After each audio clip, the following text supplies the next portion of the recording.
आज 26 जानेवारी प्रजासत्ताक दिनानिमित्त IPS सेकंड परेड कमांडर राखीव पोलीस निरीक्षक भाऊसाहेब वाघ पोलीस मुख्यालय जालना यांच्या नेतृत्वाखाली आजची परेड पार पडणार आहे। मी विनंती करतो त्यांनी परेड सुरुवात करावी।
याच्यात नाही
स्वातंत्र्य जर आपलं शरीर असेल तर प्रजासत्ताक दिन हा आपला अलंकार आहे आणि म्हणून सर्व स्वातंत्र्य सैनिक लोकप्रतिनिधी पदाधिकारी नागरिक अधिकारी कर्मचारी विद्यार्थी सर्व पत्रकार बंधू भगिनींनो सर्वप्रथम मी आपल्या सर्वांना 76व्या प्रजासत्ताक या जगामध्ये जावा आणि भारत देश एक मोठी महासत्ता बनावा हे स्वप्न या देशाच्या प्रधानमंत्री नरेंद्र मोदींनी पाहिलंय आणि त्या सगळ्यामध्ये आपल्याला योगदान द्यायचं आहे।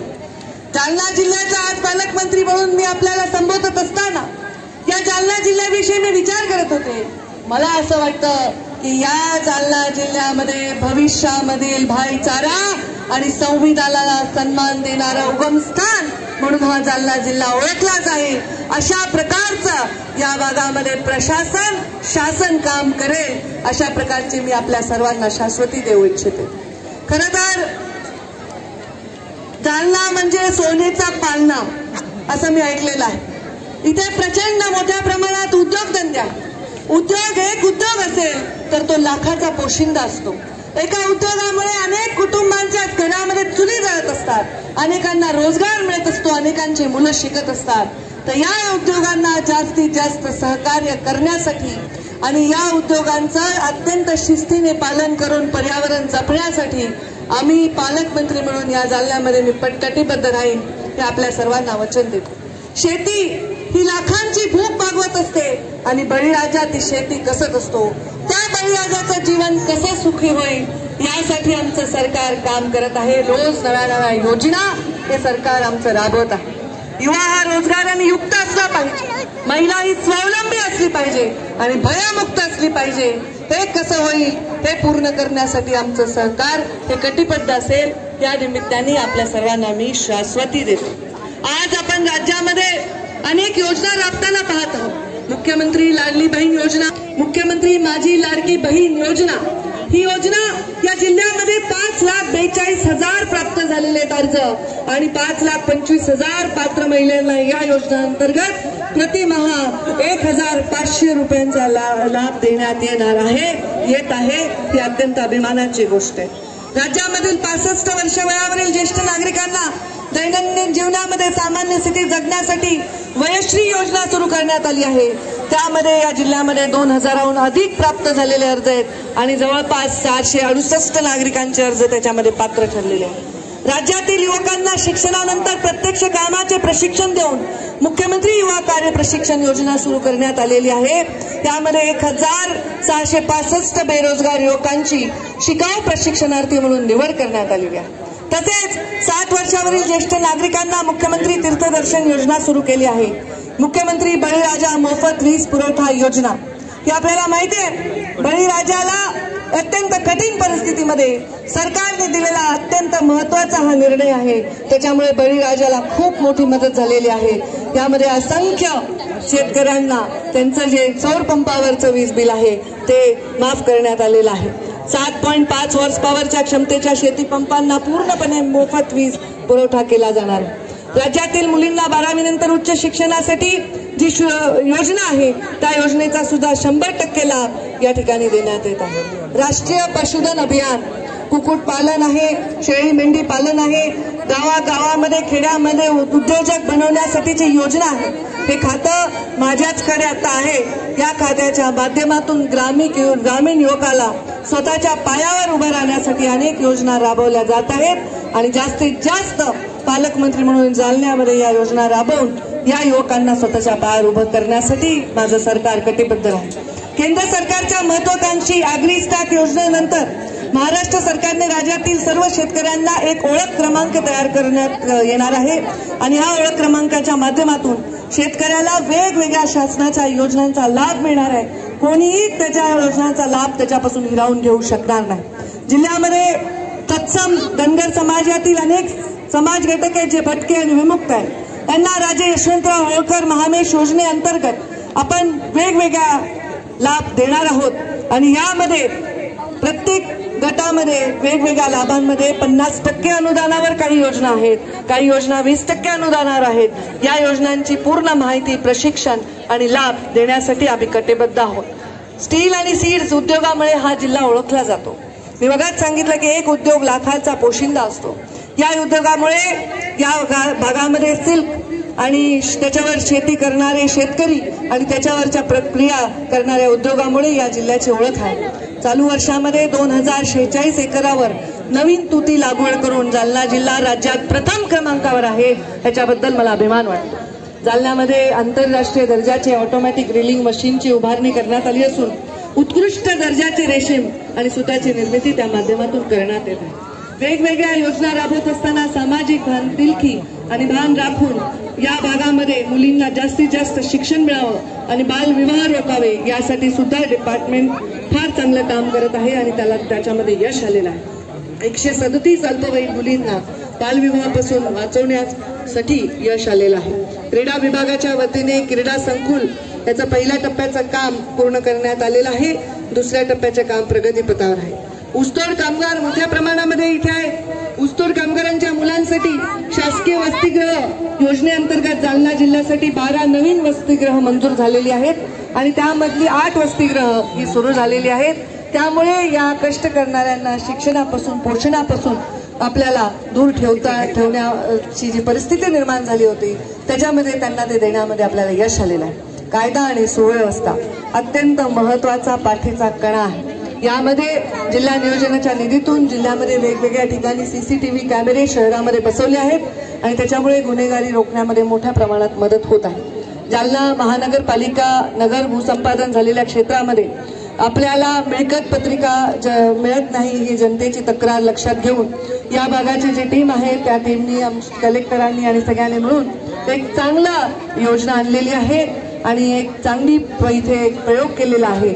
त्याच्यामध्ये आपल्याला भूमापन मिळकतीचे GIS आधारित सर्वेक्षण त्यांनी सुरू केलेलं आहे आणि याला पवित्र नाम देण्यात आलेलं आहे. कार्यक्रमातून नगर भूमापन क्षेत्रातील मिळकती अक्षांश रेखांश मिळणार आहे आणि भविष्यात या मिळकतीच्या हद्दीच्या संदर्भात जे वाद आहेत ते वाद होणार नाहीत. म्हणजे कमीत कमी तंटा होईल, तंटामुक्त असं शहर करण्यासाठी हा एक चांगला यशस्वी प्रयत्न आहे. आपण सर्वजण आता जसे एवढ्या संख्येने आला आहात, एवढ्या उत्साहाने आला आहात.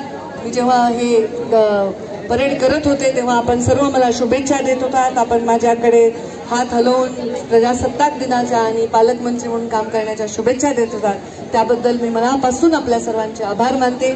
आपली मान खाली जाणार नाही असं काम कधीही आमच्याकडून होणार नाही, पण आपली मान अभिमानाने उंचावेल आणि जालना पालकमंत्रीपदाचा काळ लक्षात ठेवेल असं काम नक्कीच आपल्या हातून होईल हे वचन आपल्याला देते. आणि मी परत एकदा आपल्या सर्वांना प्रजासत्ताक दिनाच्या हार्दिक शुभेच्छा देऊन माझ्या वाणीला विराम देते. जय हिंद, जय महाराष्ट्र. माननीय मंत्री महोदयांनी आपल्या भाषणातून जनतेला संदेश देताना शासनाच्या विविध योजनांची माहिती दिलेली आहे. तसेच त्यांच्या कार्यकाळात हा जालना निश्चितच पुन्हा एकदा सोने का पालना होईल अशी खात्री सर्व जालनावासियांना आहे.